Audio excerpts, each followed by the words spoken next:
살펴보기를 원합니다. 오늘 본문의 내용이 좀 깁니다만 간략히 설명하면 이런 것입니다. 지금 예수님께서는 우리의 죄를 용서하기 위해서 또 해결하기 위해서 예루살렘의 성에 올라왔어요.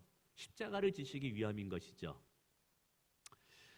고난을 받고 죽임을 당하시기 위해서 예루살렘에 올라오셨는데 어찌된 일인지 제자들은 예수님의 의도를 파악하지 못합니다. 그래서 이제 뭐 여러저러 좀 이렇게 논쟁들이 좀 있었던 것 같아요. 그러는 와중에 예수님께서 제자들을 불러 모아놓고 발을 씻어주시고자 하는 것입니다. 이 발을 씻어주는 것은 당시에 종들이 하는 비천한 일들이었거든요. 그러자 이제 베드로였던 이 제자 베드로가 주님 무슨 말입니까? 예수님은 우리의 주인이시고 우리의 스승인데 어떻게 스승이 제자의 더러운 발을 씻으십니까? 그러자 예수님께서 아니다. 내가 씻지 않으면 나와 상관없는 자가 된다. 그러자 이제 베드로가 더 욕심을 내서 발을 씻어줄 바에야 손도 머리도 몸도 다 씻어주세요 라고 이제 이야기합니다. 그러자 이제 예수님께서 이런 말씀을 하시죠. 몸을 씻은 자는 발을 씻을 필요가 없단다. 아주 어떤 특별한 의미가 있는 것 같아요. 이제 이런 말씀을 합니다. 그리고 수건을 준비하고 대야를 준비해서 제자들의 발 앞에 무릎을 꿇으시고 제자들의 이제 더러운 발을 다 씻어주시죠. 다 씻어주신 후에 이렇게 결론을 내십니다. 너희도 이와 같이 서로 행하는 자가 되라 라는 것입니다. 너희도 이와 같이 행하는 자가 되라. 그러면서 마지막 말씀이 너희가 이것을 알고 행하면 복이 있다라고 말합니다. 모르고 행하는 것이 아니라 아는 자가 행하는 것이고 또 이것을 알고 행하는 자가 복이 있다고 말씀하고 있어요. 그럼 도대체 무엇을 알고 행하는 것이 우리의 신앙에 복이 있느냐라는 것이죠. 오늘 이 질문에 대한 것을 말씀을 통해서 하나씩 한번 들춰보도록 하겠습니다. 우선 예수님께서 저녁 식사를 마치시고 제자들에게 벼랑간 발을 씻어주시겠다고 이야기하는 거예요. 왜 벼랑간 발을 씻어주시라고 하시지? 요한복음에는 그 이유가 설명되어 있지를 않습니다. 그러나 동일한 사건을 설명한 누가복음에는 예수님께서 발을 씻어주고자 하는 이유가 소개되고 있습니다. 오늘 본문의 사건을 동일하게 누가복음 22장에서 설명하고 있는데요. 22장 24절에 보니까 이런 말씀이 있습니다. 제자들 사이에 누가 크냐 다툼이 있는지라. 제자들 사이에 누가 잘났느냐, 누가 크냐 서로 논쟁이 벌어졌다라는 사실이에요. 무슨 말이냐? 지금 예수님께서는 십자가를 지시기 위해서 예루살렘에 올라가시는 거거든요. 그런데 제자들은 예수님의 의징을 파악하지 못한 거예요. 예수님이 예루살렘에 올라가는 것은 그 예루살렘 그 위에서 성 중심에서 왕이 되고 새로운 왕국을 선포하러 올라간다고 착각을 했던 거예요. 예수님은 죽으러 올라가는데 이 제자들은 왕이 되기 위해서 올라간다고 생각했던 거예요. 자, 그럼 예수님이 왕이 된다 그러면 뭐가 필요해요? 국무총리가 필요하고 내무장관이 필요하고 뭐 비서장이 필요하고 여러 권력 있는 자들이 필요할 거 아니에요. 그 제자들이 서로 내가 예수님께 더 중요한 제자야. 내가 예수님을 더 사랑하는 제자야. 그러면 내가 더 높은 자리에 앉아야 돼. 마치 제자들이 권력을 다툼하고 있는 이 모습이 보이는 거예요. 누가 더 좋은 자리에 차지하려고 하느냐? 세상 사람, 정치하는 사람들처럼 싸우고 있는 거예요, 이게. 근데 이거를 예수님이 들었어요. 이 모습을 보았어요. 걱정이 된 거예요. 이제 머지않아 교회가 세워질 것이고 세워진 교회를 통해서 하나님 나라가 확장되어져 가는데 그 하나님의 나라가 확장되어져 가는 그 교회 중심에 이 지도자들이 제자가 돼야 되는 거거든요.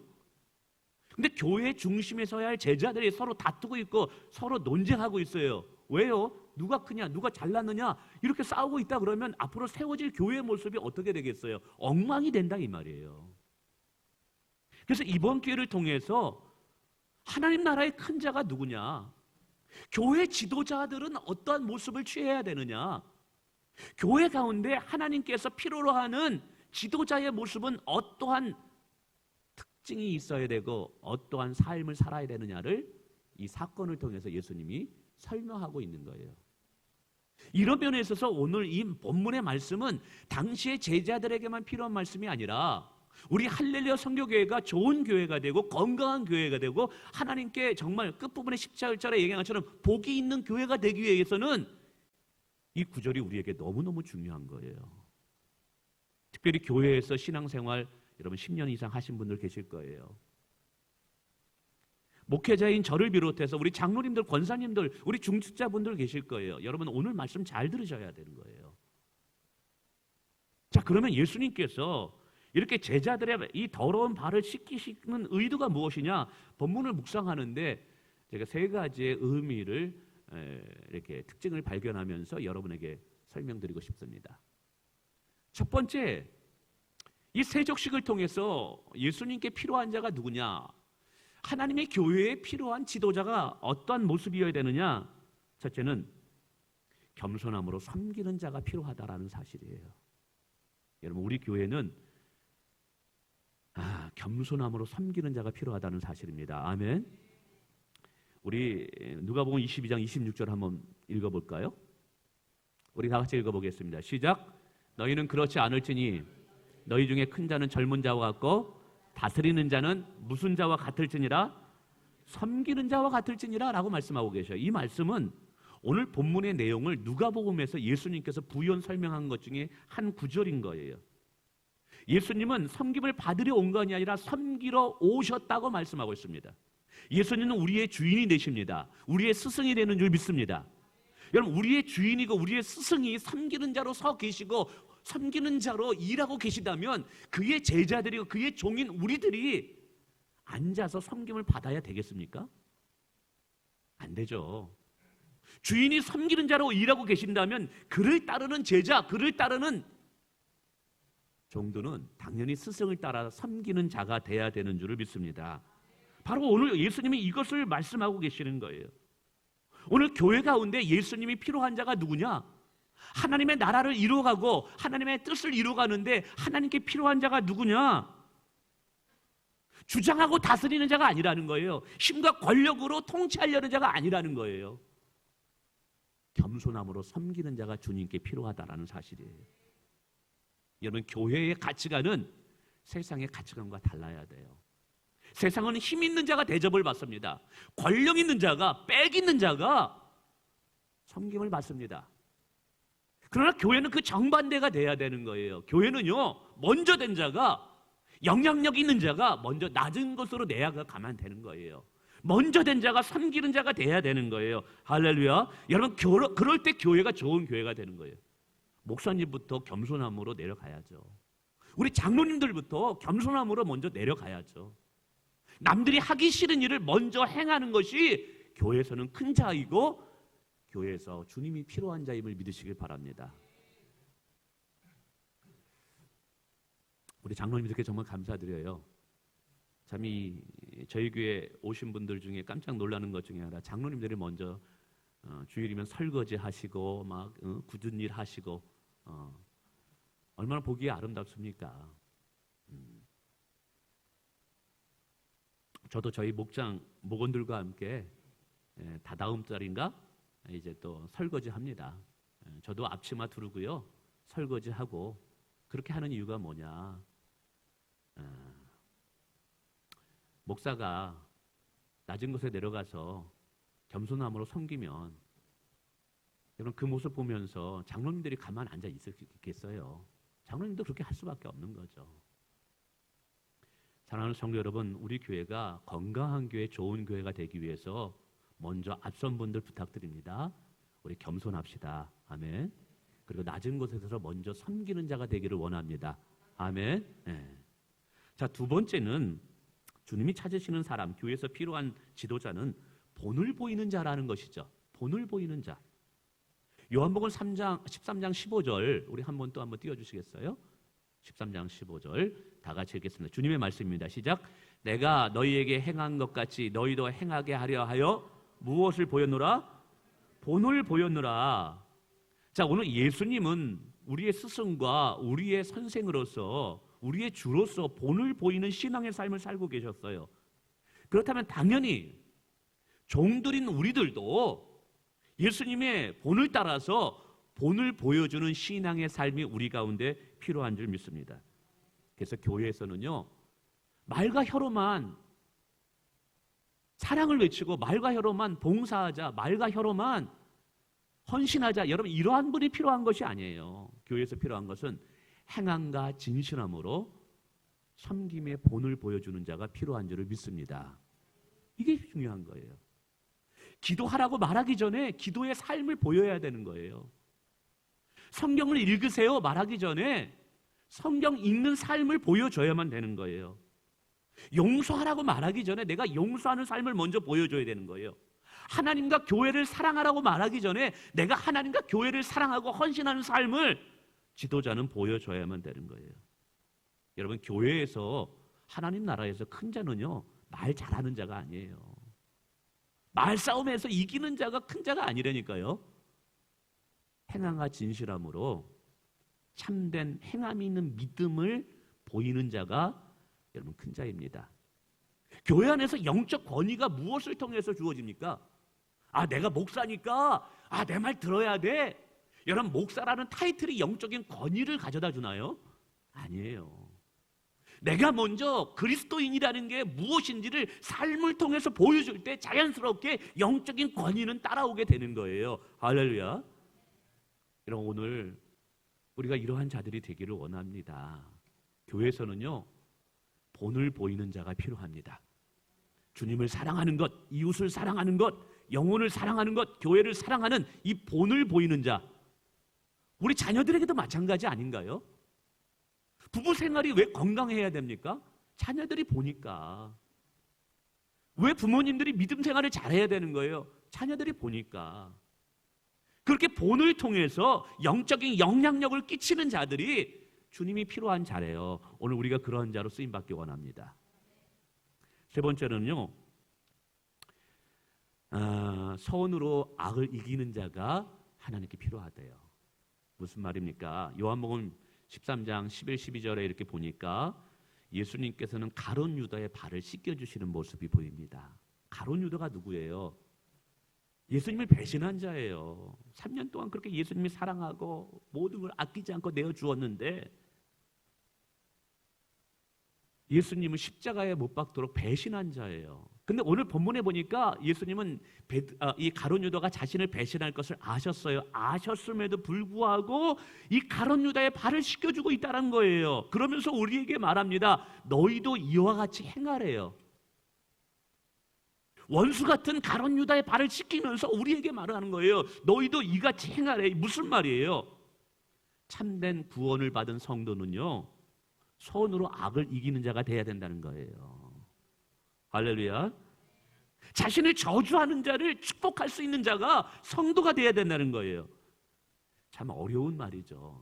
이러한 방식으로 세상을 살아가면 이게 참 힘들 것 같아요. 이게 세상을 살아가는 처세술로는 맞지 않아요. 근데 예수님은 이 방법으로 세상을 이겼습니다. 할렐루야. 자신을 향해서 침뱉고 조롱하고 비난하는 자들, 심지어는 십자가에 못 박는 자들을 향해서 원망과 저주를 쏟아둔 것이 아니라 그들을 용서하셔요. 하나님, 저들은 저들이 하는 것을 알지 못하나이다. 저들의 죄를 용서하여 주시옵소서. 자신을 못 박는 원수를 용서하는 예수님의 모습을 보십시오. 그렇게 하신 예수님이 우리에게 뭘 명령하고 있어요? 너희가 나의 제자냐? 너희가 그리스도인이냐? 그럼 너희도 그와 같이 행하라 라고 말씀하고 있는 거예요. 그와 같이 행하라. 여러분, 예수님은 우리의 주인이자 선생님인 줄 믿습니다. 주님이 가르치는 방식이 어리석어 보인다 할지라도요, 성도는 세상의 가치관을 따라 살아가는 자들이 아니라 주님의 가르침을 따라가 살아가야 할 자들인 거예요. 그래서 우리는 세상 사람들이 화낸다고 해서 같이 화내면 안 되는 거예요. 세상 사람들이 나에게 대해서 분노하고 나를 비난한다고 해서 같이 화내고 같이 분노하고 나도 같이 비난해서는 안 되는 거예요. 성도는요, 예수님 때문에 손으로 악의를 이기는 자가 돼야 되는 거예요. 목사님 그런 가르침 너무 부담스러워요. 내가 당한 그 수치와 모욕 그거 보셨어요? 아, 나 그 생각만 하면 치가 떨려요. 치가 떨려요. 그게 내게 얼마나 큰 상처가 됐는데요. 아, 나 저 사람 절대 용서 못해요. 근데 예수님은 여러분이 누군가를 증오하고 분노하면서 남은 삶을 살아가기보다는 하나님의 은혜 아래 참된 평안을 누리면서 살아가기를 원하십니다.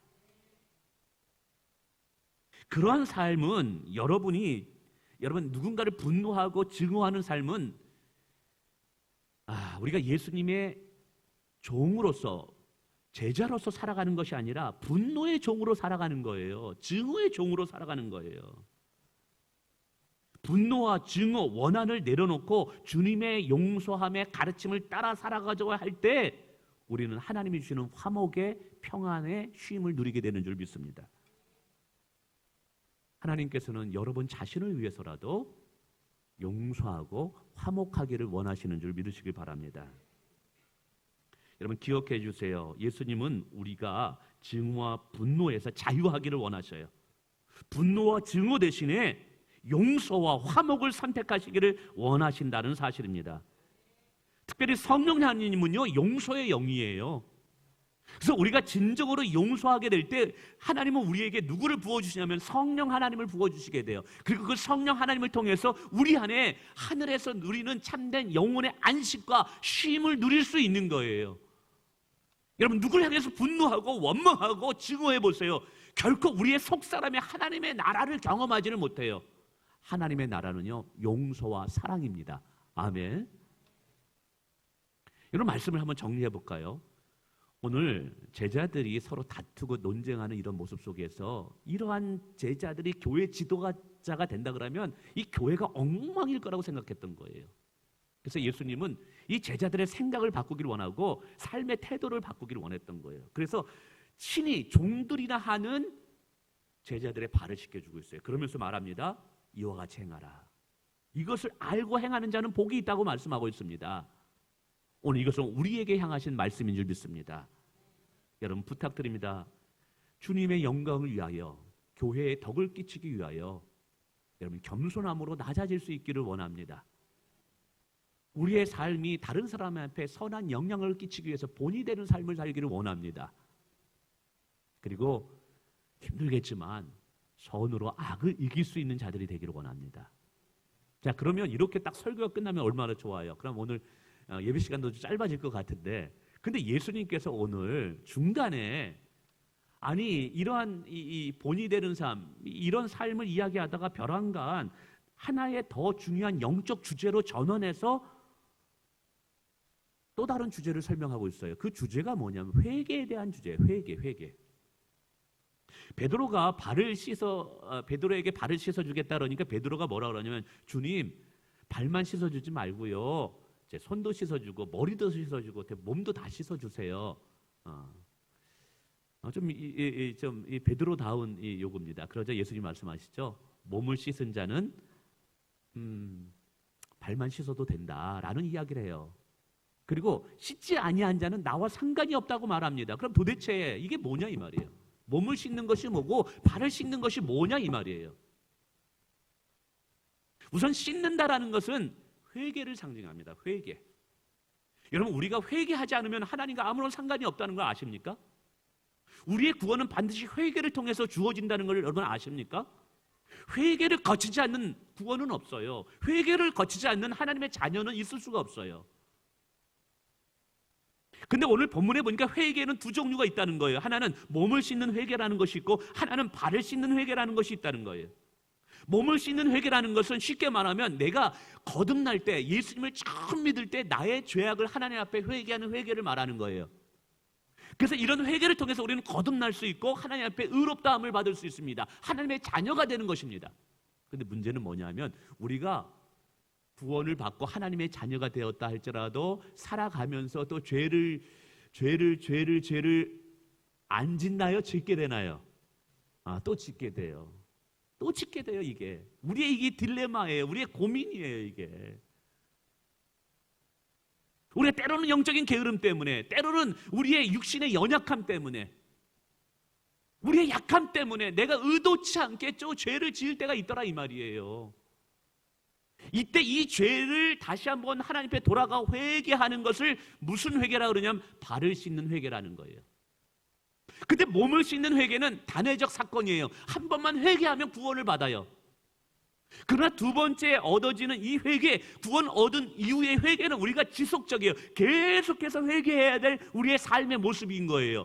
그래서 이것은 구원을 얻는 회개가 아니라요, 구원과 상관없어요. 성화를 이루어가는 데 필요한 회개라는 거예요. 성화를 이루어가는 데 필요한 회개라는 거예요.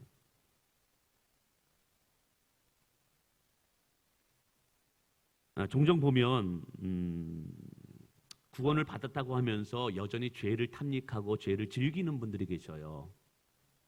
그것은 여러분 속고 있는 거예요. 그것은 참된 구원을 얻는 것이 아닙니다. 그 거짓된 구원에 자기가 속고 있는 거예요. 거짓된 구원을 얻는 자들은 하나님이 회개할 기회를 주는 하나님의 긍휼과 자비하심을 나를 정화시키고 나를 깨끗게 하시게 만들고 하나님께 가까이 하는 회개하는 기회로 삼는 것이 아니라 죄를 짓는 기회로 삼게 돼요. 그래서 여러분, 참된 회개는요, 우리로 하여금 더욱더 거룩함을 그리고 성화를 이루어가게 하는데 중요한 영적 수단이 되고 도구가 됩니다. 예를 들자면 이 발을 씻는 회개, 오늘 저와 여러분이 이제 구원을 얻었다면 구원을 얻은 이후에 우리의 삶은 어떠냐? 이제 다 구원 받았으니까 죄를 지어도 회개 안 해도 되겠네, 이게 아니에요. 우리는 구원을 받았기 때문에 더욱더 정결하고 깨끗하기 위해서 매일같이 자신의 삶을 되돌아보면서 회개하는 삶을 살아야 된다는 거예요. 그런데 이렇게 발을 씻는 회개가 우리에게 주는 영적 유익이 있어요. 여러 가지가 있지만 그 중에 간단히 몇 가지를 드리면, 첫째로는 마귀의 정죄로부터 우리는 자유함을 누릴 수 있게 된다는 사실이에요. 우리는 예수를 믿을 때, 거듭날 때 이미 정죄함을 받지 않습니다. 그런데 정죄함을 받지 않는다는 이 사실과 정죄함을 받지 않고 삶을 살아가고 누리는 것과는 별개예요. 근데 계속해서 우리가 우리의 죄를 발견하기 위해서 힘쓰고 우리의 작은 죄까지요 하나님 앞에 정말 아뢰고 회개하게 될 때 우리 안에 마귀로부터 당하는 정죄를 우리가 받지 않으면서 자유한 삶을 살 수 있다는 사실이에요. 그리고 여러분 아십니까? 이게 빛에 가까이 가면 가까이 갈수록 이 더러움이 드러나듯이 회개를 통해서 하나님께 가까이 가면 갈수록 작은 죄가 크게 보여요. 반면에 하나님으로부터 멀어지면 멀어질수록, 즉 회개하지 않는 삶을 살면 살수록 큰 죄도 작게 보여요. 왜 우리의 삶에 회개가 필요하냐면 하나님을 가까이 할 때 우리의 양심이 굳어지지 않을 수 있기 때문에 그래요. 우리의 양심이 강팍해지지 않을 수 있기 때문에 그래요. 하나님으로 멀어질 때 죄를 습관적으로 지으면서 회개하지 않는 삶을 살게 되면요, 어느 사이에 이 죄가 독소와 같이 내 안에 쌓이게 돼요. 그러면서 그 죄가 쌓이게 되면 내 양심을 갉아먹습니다. 양심을 마비시켜요. 그럼 무슨 일이 일어나냐 하면 죄가 죄인지도 모르고 또 죄를 짓게 되는 거예요. 성령 하나님께서 말씀하시고 감동을 주시는데도 성령의 음성을 듣지를 못해요. 그러나 회개를 하는 사람들은요, 성령 하나님께 민감하다라는 사실이에요. 성령에 민감하다라는 것은 죄에 민감하다라는 사실이에요. 여러분은 얼마나 죄에 민감하십니까? 성령 하나님께 얼마나 민감하세요? 성령께서는요, 민감한 자에게 더욱더 큰 반응을 보이셔요. 할렐루야. 그리고 우리는 그런 회개를 통해서 하나님의 은혜와 임재 안에 거하는 삶을 누리게 된다는 사실이에요. 그래서 참된 구원을 얻은 성도는요, 매일같이 저녁마다 자신의 삶을 되돌아보면서 하나님 앞에 정직함으로 나아가며 회개하는 시간을 반드시 갖습니다. 여러분, 매일 저녁마다 TV 보시다가 그냥 주무시나요? 아니면 핸드폰 하시다가 주무시나요? 여러분, 참된 성도라면요, 아침에 일어나서 하나님의 도우심을 구해야 돼요. 하나님, 제가 오늘 이렇게 살아갑니다. 저를 도와주세요. 오늘 누구를 만납니다. 지혜 주세요. 만남의 축복을 주세요. 하나님이 힘이 되어주세요. 여러분, 아침에 이렇게 기도해야 되는 거예요. 아멘. 그리고 저녁에는요, 나의 삶을 되돌아보면서 과연 나의 삶이 하나님 보시기에 악한 것은 없는지 매일같이 자신을 되돌아보면서 자신의 양심의 거울을 닦는 모습이 있어야 된다는 사실이에요. 윤동주 시인이 지은 참회록이라는 시에 이런 구절이 있습니다. 제가 참 좋아합니다. 한번 들어보세요. 내일이나 모레나 그 어느 즐거운 날에 나는 또 한 줄의 참회록을 써야 한다. 밤이면 밤마다 나의 거울을 손바닥으로 발바닥으로 닦아보자. 즐거운 날이라고 이야기하고 있어요. 즐거운 날, 평안한 날, 화평한 날, 아무 문제가 없는 이런 날에도 윤동주 시인은 날마다 자신의 양심의 거울을 손바닥으로 닦고 또 닦았대요. 여러분, 이 거울이 뭐겠어요? 자기의 양심을 말하는 거예요. 이게 참된 성도의 모습이에요. 떨어지는 나뭇잎 하나에도 부끄러움이 없는가를 자신을 되돌아보는 삶, 자신의 양심의 거울을 매일같이 닦는 자, 이게 바로 바를 수 있는 회개가 필요한 걸 믿습니다. 할렐루야. 이렇게 이야기하면 세상 사람들 중에 이렇게 질문하는 분들이 계셔요. 기독교인들은 맨날 죄짓고 회개만 해. 그거 또 죄짓고 또 무슨 회개해서 무슨 소용이 있어. 죄짓고 회개하고 회개하고 죄짓고 회개하고 또 회개하고 죄짓고. 무슨 그 회개가 무슨 의미가 있어? 그 회개가 죄를 짓는데 방종으로 나가게 하고 회개가 죄를 짓는데 정당화하는 거 아니냐? 죄를 짓는 거. 이렇게 말하는 분들이 계셔요.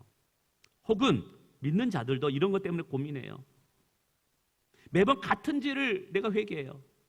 내가 이 죄 때문에 정말 고민해요. 이 죄 때문에 내가 너무 마음이 상해요. 그래서 주님, 이 죄를 내가 버리기를 원하고 끊어버리기를 원하고 내 삶의 변화가 있기를 원해요. 그리고 기도해요. 근데 며칠도 못 가서 또 무너져 버려요. 또 무너져 버려.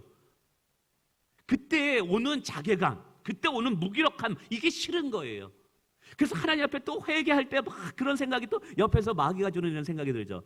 어차피 너 그거 또 죄질 거 아니야. 뭐 지금 회개해서 뭐해? 에? 어차피 또 죄질 거 지금 회개해서 뭐해? 이런 고민들이 있어요. 그럼에도 불구하고 오늘 성경은 뭐라고 말하는지 아십니까?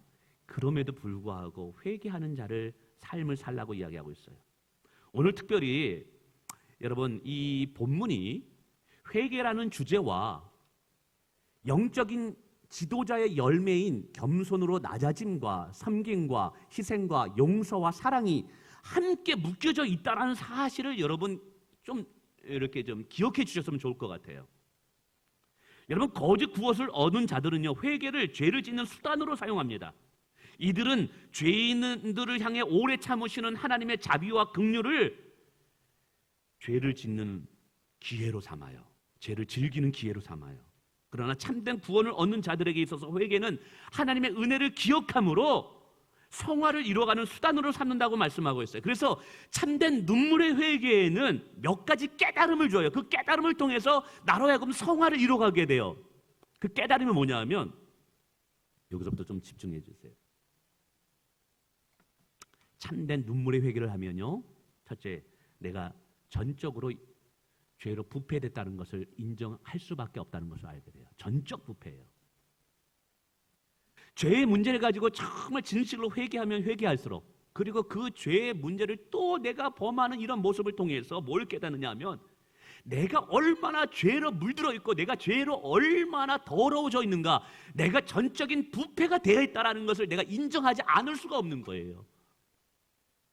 정말 여러분, 진실로 회개를 가지고 진실로 여러분 이런 거 고민해 본 분들 아시잖아요. 죄와 치열하게 전쟁을 해보신 분들은 알아요. 야, 내 안에는 서운이 없구나. 전적 부패로 물든 나의 모습을 보면서 나를 향해서 절망할 수밖에 없다는 걸 깨달아요. 그리고 전적 부패다는 다음에 전적 무능입니다. 내 힘으로, 내 의지로 내 삶을 바꿔보려는데 안 되는 거예요. 내가 받은 경험과 내가 가진 지식과 내가 가진 어떤 그 능력을 가지고 이 죄의 문제와 싸워서 이기려고 했는데 안 되는 거예요. 내 의지는 한계가 있다는 걸 깨달은 거예요. 그래서 이러한 회개를 통해서 나 자신을 의지하려는 모든 것을 포기하게 돼요. 나를 변화시킬 수 있는 분은 하나님밖에는 없구나. 나를 변화시킬 수 있는 분은 성령님밖에 없다라는 것을 깨닫게 돼. 그리고 나를 의지하려는 것을 다 철저하게 내려놓고 성령님만을 의지하려고 합니다. 나의 전적 무능을 깨닫는 거예요. 근데 이것을 언제 깨닫냐 하면 여러분 참된 회개를 통해서 깨닫는 거예요. 그렇게 될 때 우리 가운데 누가 실제적으로 일하기 시작하냐면 성령님이라물이 참된 회개를 통해서 일하기 시작해요. 그 성령님을 통해서 내 안에 내가 변화되는 게 아니에요. 내 의지가 나를 변화시키는 게 아니라 성령님이, 내 안에 계신 성령님이 나에게 글쎄의 인격을 닮아가도록 만들어요. 그렇게 내가 내 삶이 변화가 있는, 내 삶이 이렇게 변화가 됐네? 정말 용서할 수 없는 사람을 내가 용서하게 되네? 그렇게 나 중심적이고 이기적인 사람이 다른 낮은 곳으로 내려가서 내가 섬김의 삶을 살고 있네? 여러분, 이때 자신을 자랑하지 못해요. 왜냐하면 이것은 나로부터 나온 열매가 아니라 내 안에 계신 성령님이 하신 열매라는 것을 인정할 수밖에 없기 때문에 그래요. 그래서 우리는 이것을 뭐라고 말합니까? 전적인 하나님의 은혜이다라고 말하는 거예요. 바로 이런 과정을 통해서 참된 회개를 통해서 성도는 성화되어 간다는 사실입니다. 여러분, 말씀을 맺습니다. 오늘 주님께서 서로 다투고 분쟁하고 누가 잘났느냐, 누가 높은 자리에 올라갔느냐, 갈 것이냐 이렇게 논쟁하는 제자들에게 그런 태도와 그런 마음을 가지고서는 하나님 나라의 지도자가 될 수 없다. 하나님께 쓰임받지 못한다. 그러면서 제자들의 발을 씻기면서 예수님은 말씀하시죠. 너희도 이와 같이 행하는 자가 되라. 아멘. 근데 여러분, 이 주제를 무엇과 연관시켜서 오늘 예수님이 설명하고 있다고요? 회개라는 주제를 통해서 설명하고 있다는 거예요. 그럼 왜 예수님께서 회개라는 주제를 통해서 이런 영적인 변화를 이야기할까요? 대답은 간단해요. 진정한 영적인 삶의 변화는 회개를 통해서만 주어지기 때문이라는 거예요. 저는 여러분 마음에 성령님이 계시기 때문에 여러분의 삶이 교회를 유익하게 하고자 하는 마음이 있다는 것을 압니다.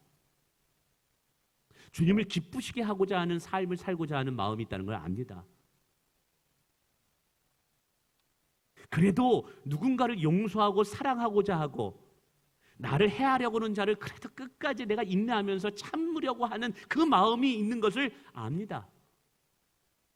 근데 그것이 열매로 맺어지기 위해서 오늘 우리에게 필요한 것이 뭐냐면 매일같이 하나님 앞에 나가서 우리의 작은 죄라도 회개하는 삶을 통해서 하나님을 가까이 할 때 그 열매들이 맺어진다는 사실이에요. 할렐루야. 여러분, 부탁드립니다. 저녁에 잠자리 들 때마다 여러분의 삶을 되돌아보세요. 내 안에 하나님이 기뻐하지 않는 거짓된 생각은 없는지, 잘못된 생각은 없는지, 세상적인 생각은 없는지, 음란한 생각은 없는지, 작은 죄라도 크게 보시면서 나 자신을 겸손하게 낮추면서 철저히 하나님 앞에 회개하는 삶을 살 때 우리 하나님은 우리를 통해서 하나님의 영광을 드러내실 것입니다. 우리를 통해서 하나님의 교회를 세워갈 거예요. 그러한 자를 통해서 선한 영향력을 통해서 또 다른 제자들이 만들어지게 만드실 거예요. 우리 그렇게 쓰임받는 저와 여러분 되시길 주님의 이름으로 축원을 드리겠습니다. 우리 이 시간에 나의 믿음 주께 있네라는 이 찬양 한번 불러보기를 원해요. 여러분, 우리의 소망은 주님께 있어요. 우리의 능력은 십자가에게 있어요. 우리의 삶의 변화, 정말 교회에서 필요한 자, 섬기는 자, 용서하는 자, 겸손한 자, 온유한 자는요, 내 힘으로 안 돼요. 그러나 우리가 회개함으로 성령을 구할 때 성령님께서 우리 가운데 일하실 줄 믿습니다.